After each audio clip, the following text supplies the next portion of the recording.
అందరికీ నమస్కారం. భారతదేశంలో మొట్టమొదటి మహిళా ముస్లిం ఉపాధ్యాయిని ఎవరు అనంటే ఫాతిమా షేక్ అనే పేరు మనకి టక్కున గుర్తొస్తుంది.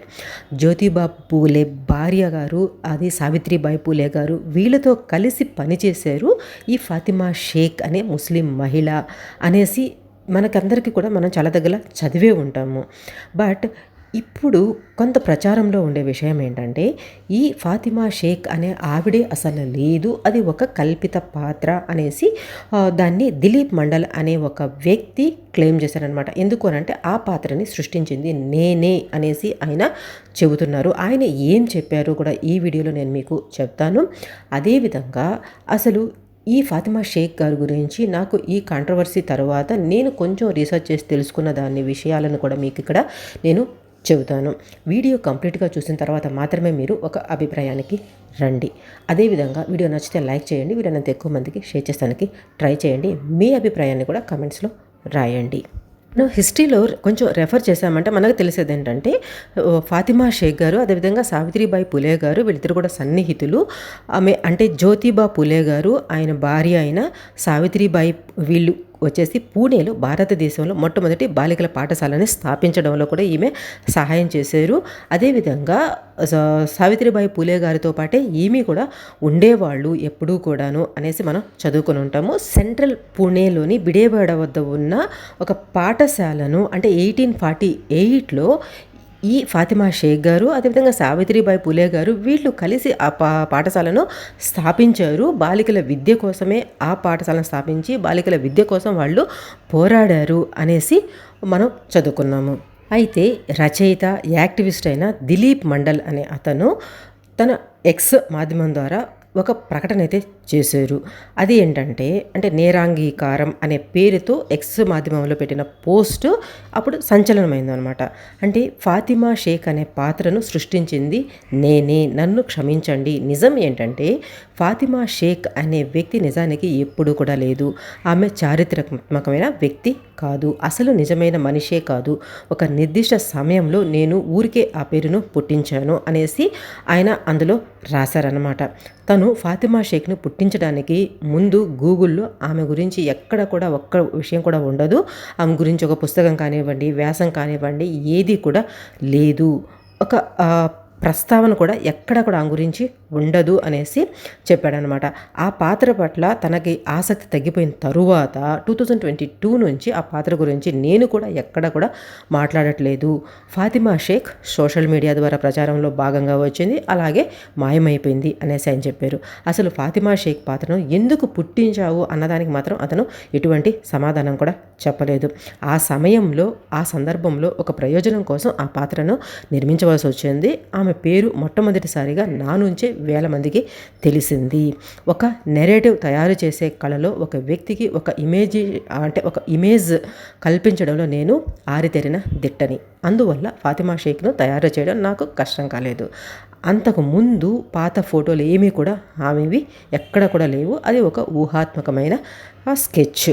దాన్ని నేను ఆ విధంగా క్రియేట్ చేయించాను. ఆమె గురించి నేను ఎన్నో కథలు కూడా అల్లాను. అలా ఫాతిమా ఉనికిలోకి వచ్చింది. ఆ కథ బాగా వ్యాపించింది. రాజకీయ, సైద్ధాంతిక అవసరాల కోసం ఈ నెరేటివ్ కావలసిన వాళ్ళు ఆమెకు మరింత ప్రచారం కల్పించారు అనేసి ఈ దిలీప్ మండల్ అనే వ్యక్తి ఇప్పుడు ఎక్స్లో పోస్ట్ చేశారు. ఈ జ్యోతిబా పూలే గారు, సావిత్రిబాయి పూలే గారి గురించి ఒక సమగ్ర సాహిత్యం కూడా ఉంటుంది. బట్ దాంట్లో కూడా ఎక్కడ కూడా ఈ ఫాతిమా షేక్ గారి గురించి ఒక్క ప్రస్తావన కూడా ఉండదు. అదేవిధంగా అంబేద్కర్ రాసిన బుక్స్లో కూడా ఎక్కడ కూడా ఈమె గురించి ఉండదు. ఇంకా ఈ దిలీప్ మండల్ చెప్పేది ఏంటంటే 15 years క్రితం వరకు కూడా ఏ ముస్లిం పండితుడు కూడా ఈ ఫాతిమా షేక్ పేరుని ప్రస్తావించలేదు.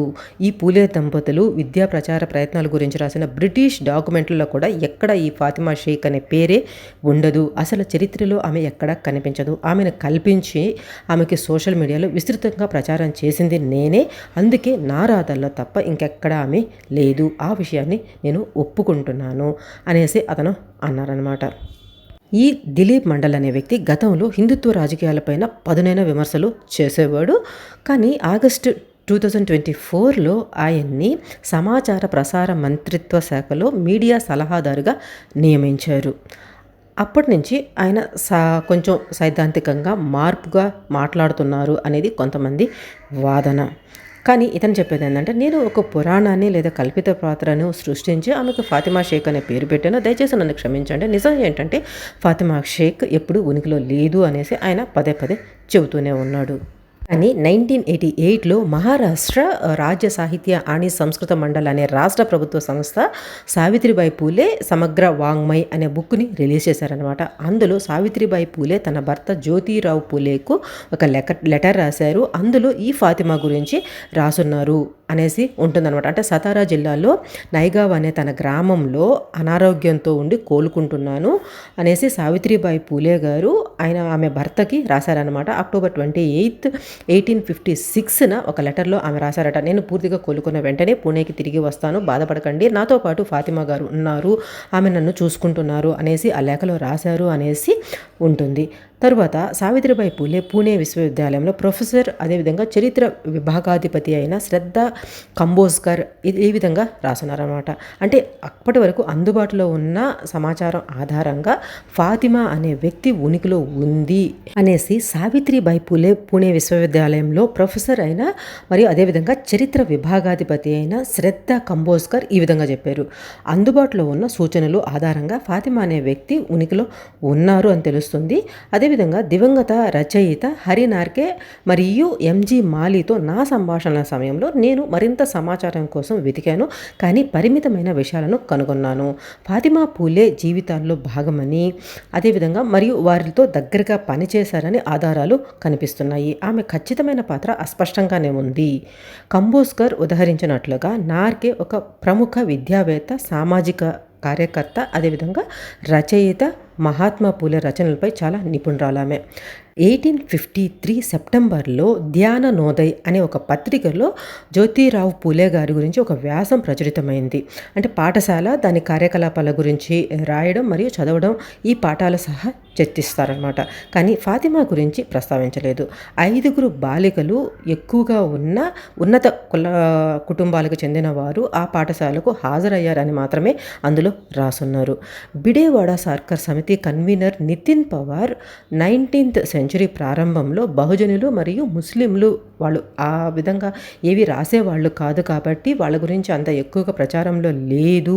ఈ పత్రాలు లేకపోవడం వల్ల ఈ పూలే జీవితాలు మరియు వారి సహకారాల గురించి, అంటే వాళ్ళకి సహకరించిన వాళ్ళ గురించి కూడా ఎక్కువగా ఎక్కడ కనపడదు అనేసి అన్నారు. కానీ కొన్ని దగ్గర చదివినప్పుడు మాత్రము ఫాతిమా, అదేవిధంగా ఆమె సోదరుడు ఉస్మాన్, వీళ్ళు ఉత్తరప్రదేశ్కు చెందిన జులాహల్ అంటే నేత కార్మికులు అనమాట. ఆ జులాహల్ అనే వ్యాపారుల సమూహానికి చెందిన వాళ్ళు అనేసి ఉంటుంది. వాళ్ళు మహారాష్ట్రకు వలస వెళ్ళి మొదట్లో మాలేగావ్లో నివసించారు. దాని తరువాత తమ తోబుట్టువులు పూణేకు వెళ్ళారు. అది అక్కడ వాళ్ళు సెటిల్ అయ్యారు అనేసి ఉంటుంది. ఫాతిమా షేక్ అనేది ఒక కల్పిత పాత్ర అన్న దిలీప్ మండలి 2019లో ది ప్రింట్లో ఒక వ్యాసం రాశారు. అందులో ఫాతిమా షేక్ సహకారాన్ని చరిత్ర ఎందుకు మర్చిపోయిందో అనేసి ఆయన క్వశ్చన్ చేశారు. కానీ ప్రజెంట్ మాత్రము మీరు అలా అప్పుడు రాశారు కదా అని అంటే మాత్రం నేను అలా ఎందుకు చేశాను అని నన్ను అడగండి, వక్తుకి బాత్ హై, ఇది కాలాన్ని బట్టి ఉంటుంది అనేసి మాత్రమే ఆయన సమాధాన్ని దాటేశారు. ఇదండి ఫాతిమా షేక్ గారి గురించి నేను రీసెర్చ్ చేసి తెలుసుకున్న విషయము. మీకేమనిపించిందో, అదేవిధంగా మీకు ఎక్స్ట్రా ఇన్ఫర్మేషన్ ఏదన్నా తెలిస్తే కూడా కమెంట్స్లో మెన్షన్ చేయండి. ఇలా కొంతమంది వ్యక్తుల గురించి మనము చదివే కొంది డిఫరెంట్ విషయాలు మనకి తెలుస్తూనే ఉంటాయి. కొంతమంది గురించి అయితే ఒక పాయింట్కి వెళ్ళిన తర్వాత అసలు ఏది నిజము ఏది అబద్ధము అని మనం నిర్ణయించుకోలేని స్థితి కూడా వస్తుంది. ఇలాంటిది మీకు ఎప్పుడైనా అనిపించిందా? ఖచ్చితంగా కమెంట్స్లో మెన్షన్ చేయండి. అదేవిధంగా మన ఛానల్లో ఉండే ప్రీవియస్ వీడియోస్ కూడా చూసి నేను కరెక్ట్ ఇన్ఫర్మేషన్ చెబుతున్నానని మీకు అనిపిస్తేనే సబ్స్క్రైబ్ చేసుకొని సపోర్ట్ చేసానికి ట్రై చేయండి. కానీ కరెక్ట్ అనిపిస్తే మాత్రము వీలైనంత ఎక్కువ మందికి మీ వాట్సాప్, ఫేస్బుక్ ఎక్కడైనా కూడా షేర్ చేసానికి ట్రై చేయండి. మన దేశ చరిత్ర వీలైనంత ఎక్కువ మంది తెలుసుకోవాలనే ఉద్దేశంతో మాత్రమే నేను ఈ వీడియోస్ చేస్తున్నాను. Thanks for watching. జై హింద్.